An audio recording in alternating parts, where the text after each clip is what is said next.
As you all know, the president just put out a statement announcing an additional tariff on China. The tariff on China will now go up to 125% because China imprudently decided to retaliate against the United States. And as I said at the podium yesterday, when you punch at the United States of America, President Trump is going to punch back harder. In that same vein, we have had more than 75 countries from around the world reach out to President Trump and his team here at the White House to negotiate better trade deals for the American worker. We have been overwhelmed with the amount of requests from countries around the world. I'll let the Secretary speak to that. We will continue with the tailor-made negotiations that I spoke about yesterday. In the meantime, there will be a 90-day pause on the reciprocal tariffs as these negotiations are ongoing, and the tariff level will be brought down to a universal 10% tariff. The Secretary here has been a huge part of the President's trade team, of course, and will continue to lead these negotiations moving forward to look out for the American worker, which is always President Trump's goal. So I'll kick it over to our great Treasury Secretary, Scott Bessent. Good, thank you. And we saw the successful negotiating strategy that President Trump implemented a week ago today. It has brought more than 75 countries forward to negotiate. It took great courage for him to stay the course until this moment. And what we have ended up with here, as I told everyone a week ago, they're in this very spot, do not retaliate and you will be rewarded. So every country in the world who wants to come and negotiate, we are willing to hear you.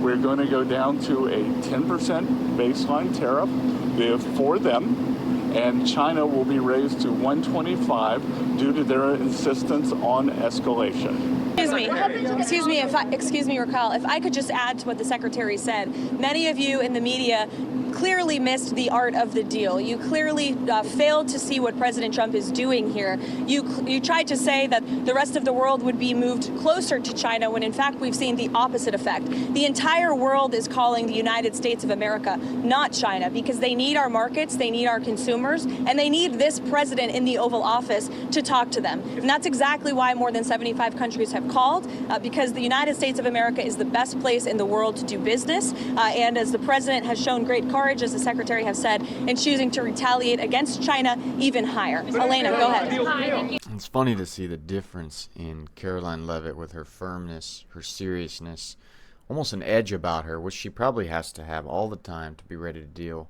with the scrutiny of any word she says and the attitudes of those reporters.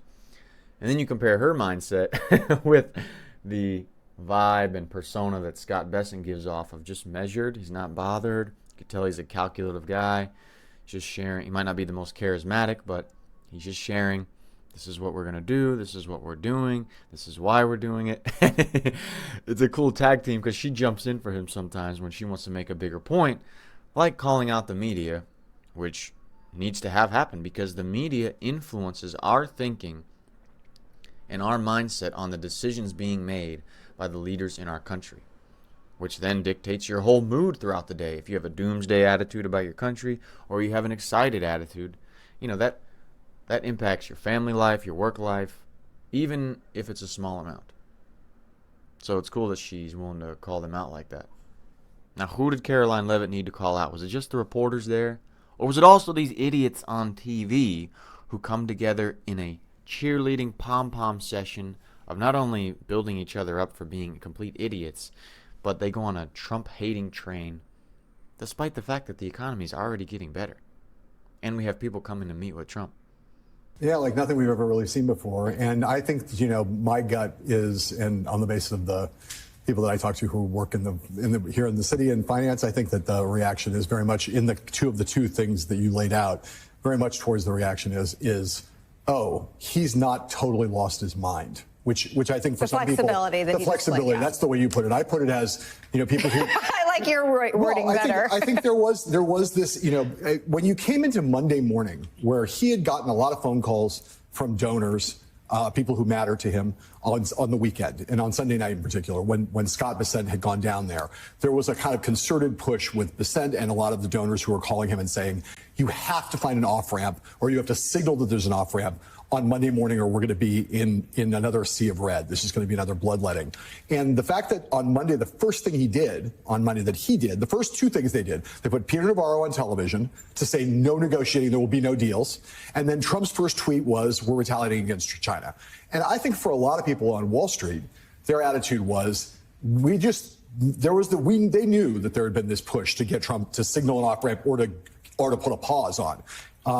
And the fact that that was the way they came out on Monday morning made a lot of people think he may have lost his mind. By which I mean, he just doesn't care. Doesn't care anymore about the markets, doesn't care anymore about consumer sentiment, doesn't care if he drives the country into a recession. He's trying to do this reset. It's his E-Day fix. It's what he wants to do, and we can't turn him around.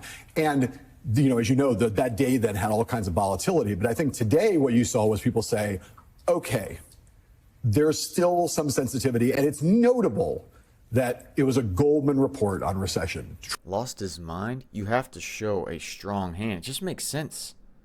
Even when you deal with, if you compare it to literally dealing with kids. I've worked in camps with teenagers, kids, and I've learned that when you're just soft and nice, especially from the beginning, man, they will just run over you. Yes, you have to be loving, actually care about them, because kids can perceive that. But if you're not firm with them, especially in the beginning, when you're working camps, and I imagine same with parenting, at least firm with certain standards and rules, they just run over you. So what the hell was Trump doing with China? He was being firm. He was like, no, I don't care. The markets are going down. We're going to put people on TV to say, no, we're not negotiating. China's getting a tariff. If they want to retaliate, then we're going to retaliate back. He had to show a firm hand. Or why would China strike a deal with Trump if on TV he goes in, he's like, well, we're actually going to do a pause on the tariff for everyone who doesn't retaliate. So that makes zero sense. But they try to frame it that he doesn't give a crap about the country. It's the same with kids. If he's just nicey nice with China on TV, they're just going to run him over.